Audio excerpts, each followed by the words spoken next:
Hello प्यारे बच्चों, आप सभी का अपना यूट्यूब चैनल YRS क्लास में बहुत बहुत स्वागत है। तो प्यारे बच्चों, आज इस वीडियो में हम पढ़ेंगे क्लास 10th भौतिक विज्ञान, जो कि आपका लेसन नंबर 2 आपका है, पार्ट 2 आपका है, मानव नेत्र तथा रंग बिरंगा संसार। यानी प्यारे बच्चों, इस वीडियो में जितने भी महत्वपूर्ण प्रश्न हैं एग्जाम की दृष्टि से, मैं आज उन सभी प्रश्नों को आपके सामने अच्छे तरीके से बताने वाला हूं। चलते हैं प्यारे बच्चों, प्रश्न नंबर 1 आपके सामने कह रहा है, निकट दृष्टि दोष से आप क्या समझते हैं? इसे दूर करने के लिए किस लेंस का प्रयोग किया जाता है? तो प्यारे बच्चों, दृष्टि दोष किसे कहते हैं, ये प्रश्न बन सकता है। तो हमें समझना चाहिए दृष्टि दोष किसे कहते हैं। तो हम समझते हैं स्वस्थ नेत्र में, यानी जब आपका नेत्र स्पष्ट तरीके से कार्य कर रहा हो, आंख में कोई दोष ना पाया गया हो, तो आपका जो नेत्र होगा स्वस्थ नेत्र कहलाता है।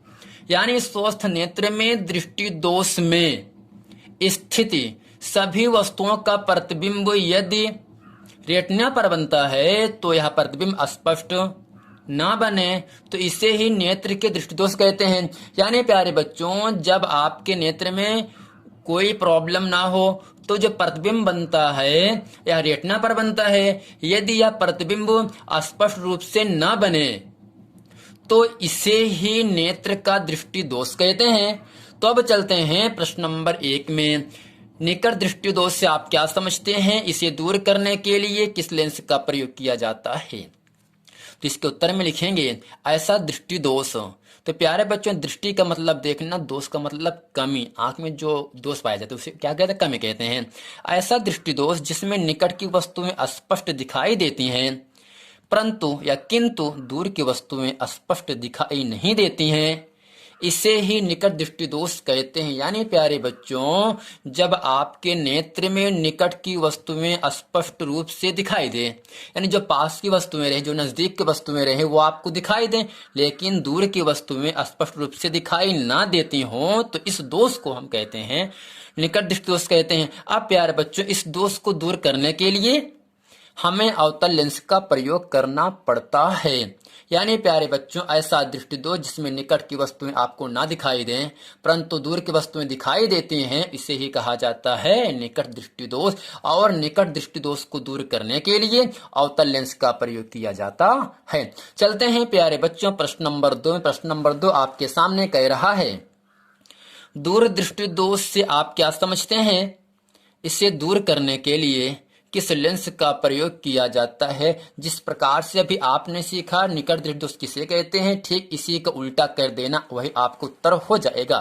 तो इसमें लिखेंगे प्यारे बच्चों, ऐसा दृष्टि दोष जिसमें दूर की वस्तुएं स्पष्ट दिखाई देती हैं परंतु निकट की वस्तुएं, तो प्यारे बच्चों निकट का मतलब पास होता है, नजदीक होता है, परंतु निकट की वस्तुएं स्पष्ट दिखाई नहीं देती हैं, इसे ही दूर दृष्टि दोष कहते हैं। यानी प्यारे बच्चों, जब दूर की वस्तुएं स्पष्ट दिखाई देती हैं परंतु नजदीक की वस्तुएं, निकट की वस्तुएं स्पष्ट दिखाई नहीं देती हैं, तो समझ लेना चाहिए कि आपके नेत्र में दूरदृष्टि दोष है। और दूरदृष्टि दोष को दूर करने के लिए हमें उत्तल लेंस का प्रयोग करना चाहिए। अब प्यारे बच्चों पढ़ते हैं प्रश्न नंबर 3, जो कि बहुत ही महत्वपूर्ण प्रश्न है, एग्जाम में कई बार आपसे पूछा गया है। प्रश्न नंबर 3 आपके सामने कह रहा है, जरा दृष्टि दोष से आप क्या समझते हैं? इसे दूर करने के लिए हमें किस लेंस का प्रयोग करना चाहिए? प्यारे बच्चों, प्रश्न आपके सामने कह रहा है, जरा दृष्टि दोष से आप क्या समझते हैं? इस दोष को दूर करने के लिए, किसे? जरा दृष्टि दोष को। इस दोष को दूर करने के लिए हमें किस लेंस का प्रयोग करना चाहिए?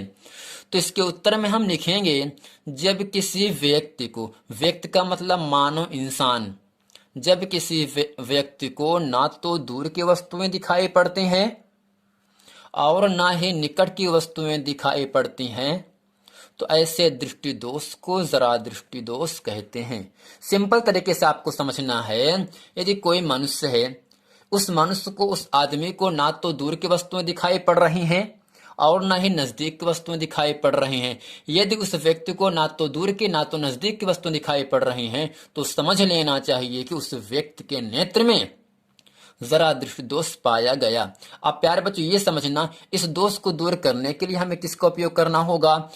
इसे दूर करने के लिए यानी जरा दृष्टि दोष को दूर करने के लिए अवतल तथा उत्तल दोनों लेंसों का प्रयोग किया जाता है। यानी जब व्यक्ति को ना तो दूर की वस्तुएं दिखाई देती हैं ना ही निकट की वस्तुएं दिखाई देती हैं, इससे ही हम कहते हैं जरा दृष्टि दोष। और इस दोष को दूर करने के लिए व्यक्ति के चश्मे में उत्तल तथा अवतल दोनों प्रकार के लेंसों का उपयोग किया जाता है। तो प्यारे बच्चों, यह था प्रश्न नंबर 3। चलते हैं प्रश्न नंबर 4, जो कि एग्जाम में बहुत ही महत्वपूर्ण प्रश्न, एग्जाम में कई बार प्रश्न आपसे पूछा गया है। प्रश्न 4 आपके सामने कह रहा है, अस्पष्ट दृष्टि की न्यूनतम दूरी अस्पष्ट दृष्टि की न्यूनतम दूरी से आप क्या समझते हैं? या इस तरह से भी कह सकता है, अस्पष्ट दृष्टि की न्यूनतम दूरी किसे कहते हैं? चाहे जिस प्रकार से प्रश्न पूछे, जिस प्रकार से हम इसका उत्तर लिखे हैं, ऐसे ही आपको उत्तर लिख देना है और आपको 3 नंबर या 4 नंबर की प्राप्ति होगी। चलते हैं प्यारे बच्चों, इस प्रश्न का उत्तर आपके सामने अच्छे तरीके से हम बताते हैं। नेत्र के निकट, निकट का मतलब पास, नेत्र का मतलब आंख, यानी आंख के नजदीक एक ऐसी दूरी जिस पर स्थित वस्तु का प्रतिबिंब यानी परछाई, छाया रेटिना पर सुस्पष्ट बनता है, सही तरीके से बनता है, अस्पष्ट दृष्टि की न्यूनतम दूरी कहते हैं। यानी नेत्र के निकट एक ऐसी दूरी जहां पर स्थित वस्तु का, वस्तु स्थित रहे, जहां पर स्थित वस्तु का प्रतिबिंब रेटिना पर सुस्पष्ट बनता है, साफ, अच्छे तरीके से बनता है, साफ बनता है, तो अस्पष्ट, तो इस प्रकार की दोष को हम क्या कहते हैं? अस्पष्ट दृष्टि की न्यूनतम दूरी कहते हैं। अब प्यारे बच्चों, ये समझना आपको है, आपका नेत्र है, आप न्यूज़पेपर पढ़ते हो, अखबार पढ़ते हो, जब पेपर को आप अपने आंख के करीब लेके आते हो तो उसमें जो पेपर में लिखा अक्षर होता है वो सही तरीके से दिखाई नहीं पड़ता है। लेकिन जब उस पेपर को हम बहुत दूर कर देते हैं तब भी दिखाई नहीं देता है।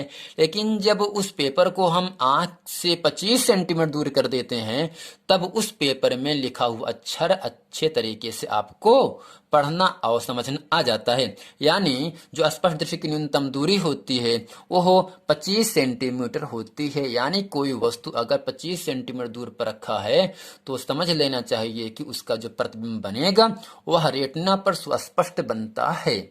तो प्यारे बच्चों, ये था एग्जाम के दृष्टि से प्रश्न नंबर 1, प्रश्न नंबर 2, प्रश्न नंबर 3 और प्रश्न नंबर 4।